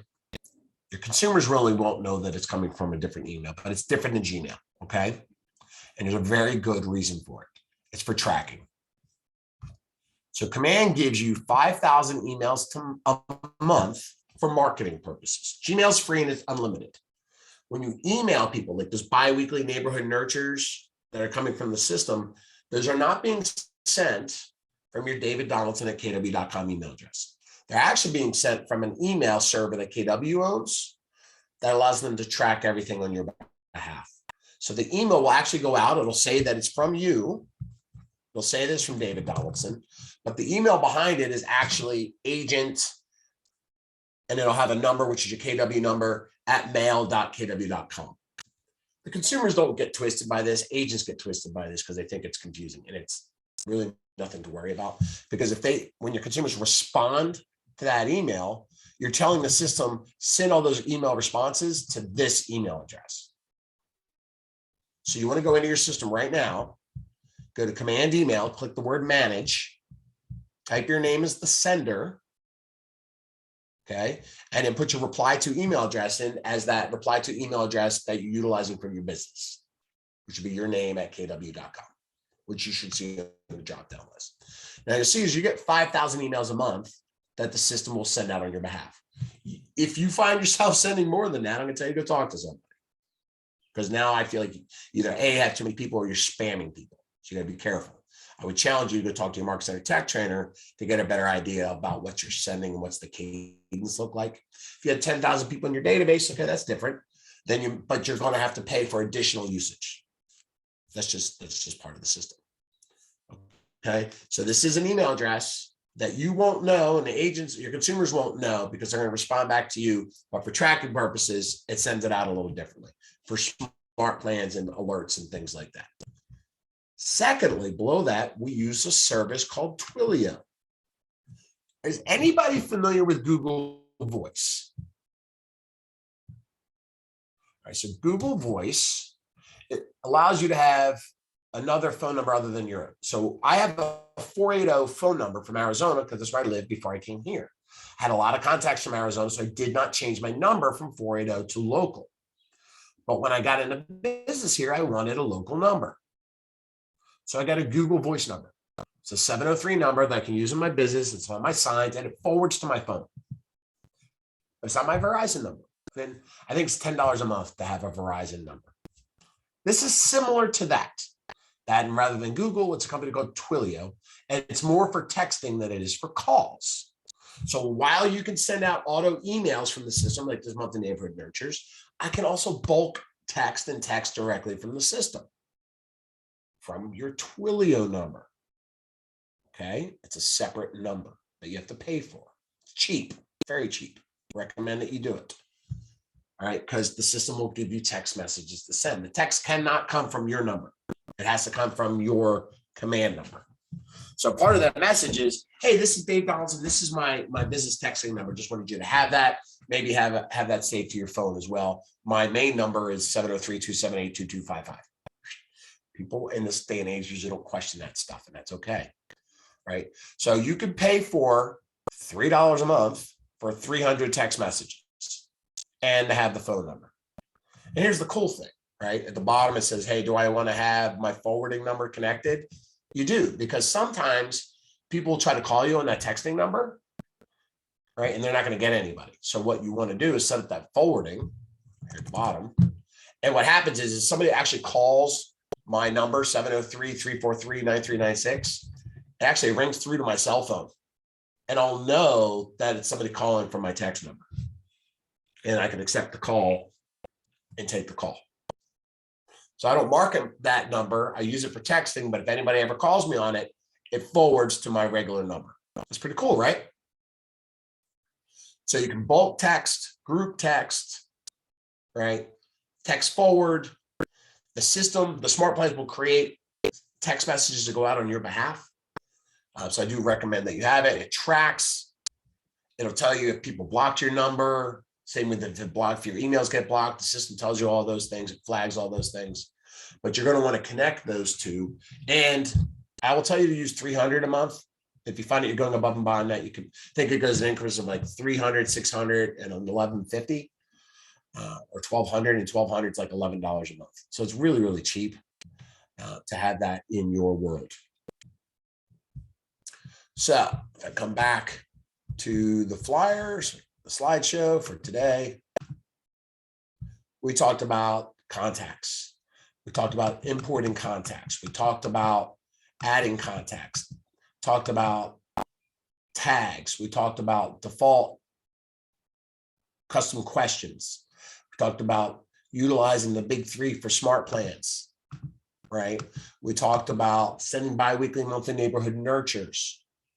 We talked about texting. We talked about emailing, and it's all tremendously overwhelming, and I understand. No, you cannot text from command without utilizing the command Twilio text number. There's no way to track it that. So you can't use, like, if you had another texting service, you can't connect those at this point in time. Twilio is our partner there. Who's got questions? I covered a lot of information today. So I know there's going to be some digestion that needs to happen.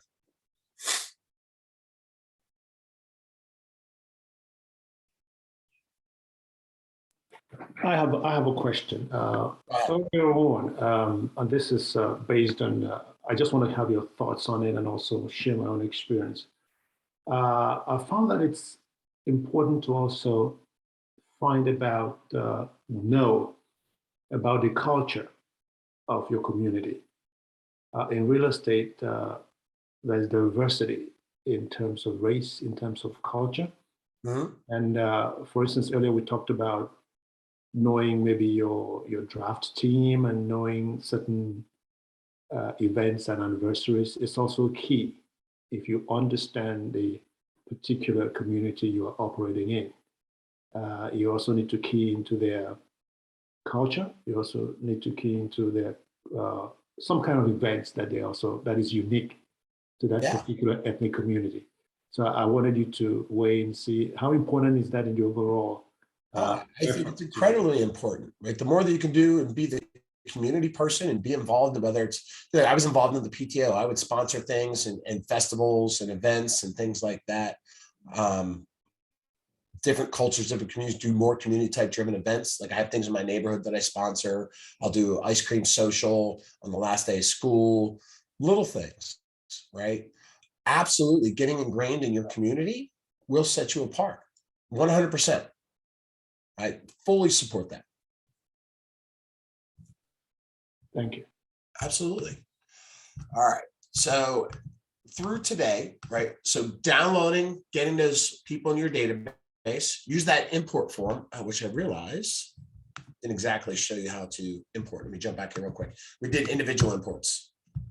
But when you're ready to import, you can do two things here. Okay. And I would actually, I'm going to show you how to do it, but I'm going to recommend that you contact your Market Center tech trainer just so it happens right for you the first time.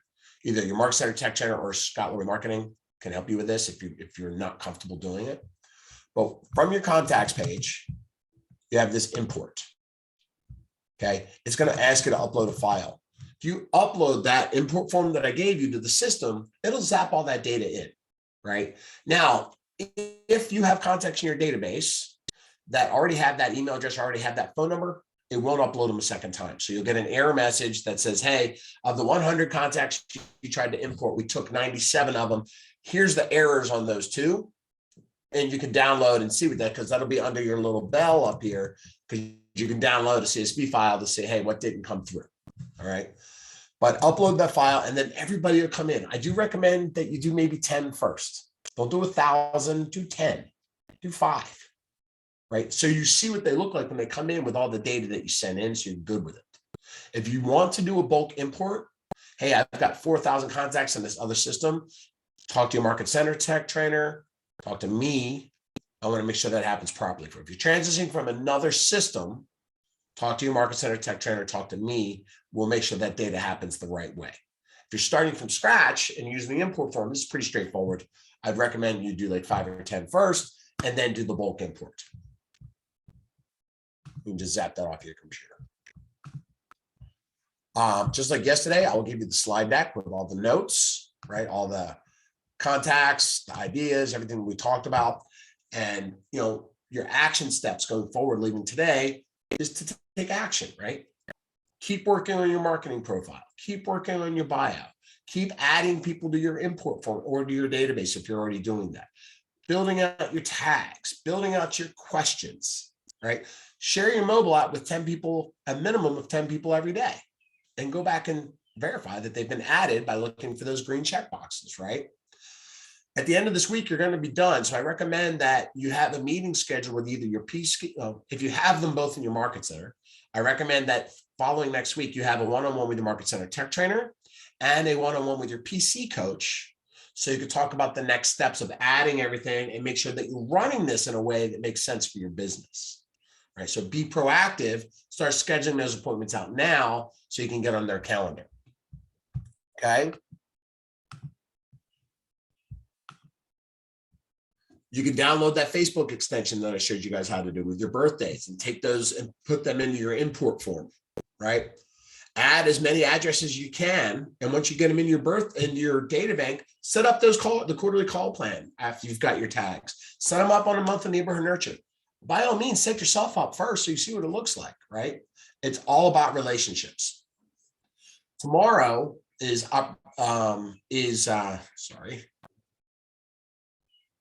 what's tomorrow? Tomorrow's Wednesday. Tomorrow is designs and campaigns. Sorry, I had a brain freeze there.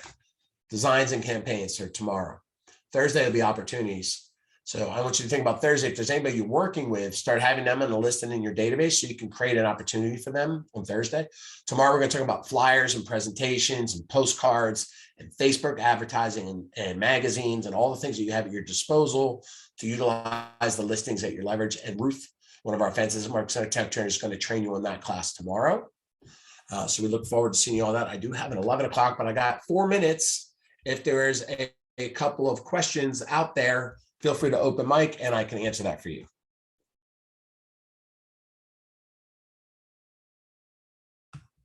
If not, I'm just going to let you all go. All right. Well, you all have a wonderful day and I will talk to you soon. Thank you. Thank you. Thank you. Have a See you good day. tomorrow. Thank you.